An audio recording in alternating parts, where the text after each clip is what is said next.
Hello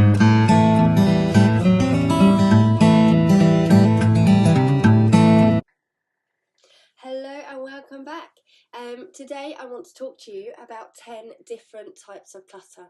Now, we all have clutter, we all struggle, some more than others, and there are so many different types of clutter that they need a mention. There are probably loads more, but here are my top 10 different types or categories of clutter. Which ones can you identify with? So, 1. Sentimental clutter. These are the boxes of items that we've been given when people have passed, but yet we feel completely unable to remove them from our life because they hold memory and sentimental feelings and emotions that may be attached to them. Sentimental clutter can also be your little leavers book at school. Certificates from when you were at little school. It could be a t-shirt or a pair of sunglasses from awesome holiday. It's something that has an emotion attached to it or a memory, okay? And this is what I often find the hardest with myself, sentimental. 2, abundance clutter. Okay, so let's talk about that. We all stockpile, we all see the bargains when we're at the shop, we see the 3 for 2 on offer, we get home, we've brought it, we stick it away, and then it becomes clutter. We can't find it, or we believe we've run out, so we then need to buy more. So we think we're doing ourselves a favour, with the shop's help, because they do like to do that when we're, consuming stuff from them. But actually, how helpful is it? Is it neatly stockpiled so that you know exactly what you've got, or do you often find yourself having to go and get more loo roll or more washing up liquids because you can't find it or think you've run out, only to go through the cupboard and find 4 bottles of washing up liquid? So, number 3, bargains. Not such a bargain after all. These are the kind of things that you would buy in a sale, or you see and it's much cheaper than you'd already seen it advertised for, so you grab it and then you don't use it. With the best intentions in the world, we buy things that we think are a bargain, but if they're not already on our need list or want list, is it that much of a bargain when it is cluttering up your home? 4, rubbish. Now this is quite an easy one. This is something that we can deal with quite quickly, quite easily, because it is the bits and bobs that build up that actually are rubbish. They are trash. The pizza things that come through the door, old newspapers, envelopes, empty envelopes and containers that we no longer use, and it just gets left lying around for, we can maybe use that later. It is something we can definitely use, only if we know what we have. Okay, number 5, thought systems, expired beliefs. This is an internal one. We all have that internal chatter. We all have that belief about ourselves, and that could be we are good enough, we're going to achieve our dreams, we're going to do everything we want to do.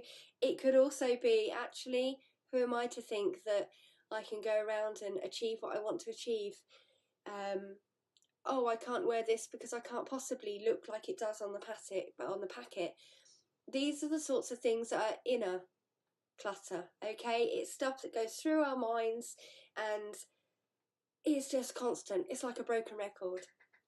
So, 6, the digital world. Haha. Funny considering we're actually on it, but let's talk about emails, subscriptions,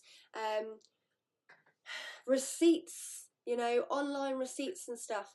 I get that we need to keep some things, but seriously, is your inbox as full as mine was? Tens of thousands of unread emails because you signed up to something, didn't realise quite how intense that emailing list would be, and before you know it, you've got 10 emails a day from the same company. Okay.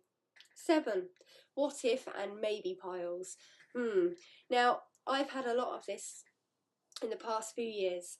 I've gone to go through things, declutter, empty stuff out my life that just doesn't belong there anymore, and then I suddenly think, maybe I'm going to need that. It's like the pile of wires that end up squished together and you don't even know what those wires are for anymore. So really, is it helping or is it clutter? Okay. 8. I had to think then. 8, internal chatter. Okay, so we're going back to that inner stuff again. It is worries about in 2 weeks' time. It is going back over scenarios and situations and beating yourself up. That is internal clutter, and it wears you down. It fills up the space within that you have, this vessel, this vase, this container of self-love. It ends up being bubbled right up to the top with all that internal stuff we no longer need. Do you need to go back to a situation that happened 2 years ago, or can you let that go? 9, internal to-dos, pressure. If you're like me, you like a to-do list. You like to be able to tick things off. But what happens when your mind does not switch off at night? What happens when you're up at 2 in the morning because you think, I need to go and get the paint for the bathroom, or I need to sweep the patio before it rains, and only to have it then start raining. That's irony, isn't it? The constant pressure we put on ourselves to be the best, or better than the best that we can do. That internal constant noise drains us. And number 10, I got no words for this one, the sale pile. We've all done it. We have all gone through things, decluttered, and we have these neat little piles of charity shop, sale, keep, bin, recycle. That sale pile is still there 6 months later, because either the products and the items that you no longer need are not needed by other people, or you've just put it off and put it off and put it off. Those piles grow. Now that's only 10 different types of clutter. There is so many, but I'm pretty sure you can identify with quite a few of them, if not all of them. Please comment below and let me know. I'm going to do a video and I'm going to go through each one and how we can work through those clutter, okay? That clutter that is constantly around you, consuming you, because that's what it does. Clutter is very good. It is basically piles of things that either have no home within your home, or things that you've chosen to keep because you don't know how to remove them from your life. And not everything that is in our life is meant to remain, whether that is a physical item, an emotional attachment, mental space in your head. Imagine how much clearer you would feel if you didn't have all those internal pressures.